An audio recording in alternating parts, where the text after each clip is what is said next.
We need to be ever vigilant and ensure that we follow a smart growth approach to land management.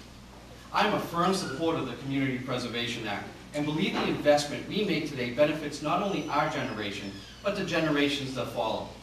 Waste management has always been a big issue for Plymouth, and will continue to be so in the future.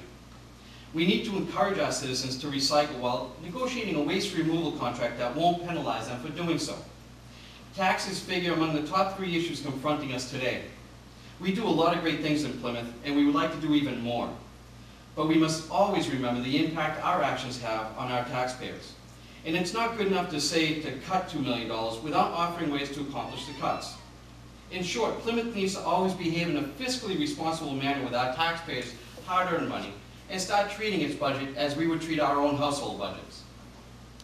I'm running for Selectman in this election, not just because of my love for the community, but because I know that I can bring the level of professionalism, integrity, and commitment that the residents of Plymouth expect from their select board. The main reasons I'm running, because I see the struggles that seniors have with fixed incomes in these economic times.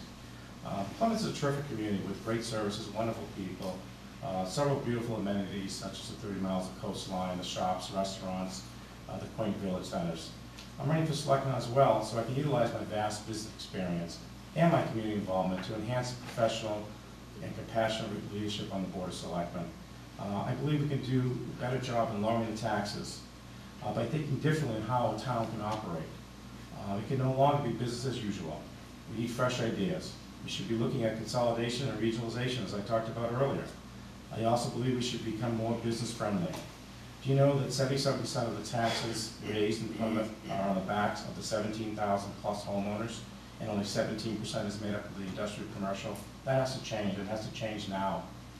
In these economic challenging times, Plymouth deserves a selectman who has a balanced multi-million-dollar budget for the last 20 years, who knows how to create jobs and make tough decisions. Although we are seeing favorable signs that we are hopefully gaining on what has been a difficult financial time for all of us in this Commonwealth as well as this community, we should not and cannot become complacent, as there is much yet to do to ensure a healthy future for Plymouth. As we pull together with our collective resources, we must never lose sight of the fact that times change, values don't. With that in mind, I will continue to be the individual I said I was 3 years ago, rather than pretend to be someone others would like me to be. I am who I am, your current selectman who continues to hold the line on spending, wants to continue to increase on the quality of education for our children, protect our fragile environment, and improve on the delivery of services to all citizens. I have earned your trust. Moving forward, I will continue to work on strengthening our local economy through collaborative efforts with the Chamber of Commerce, the Plymouth Industrial Development Corporation, and other government and private agencies as a means to promote local jobs for local people.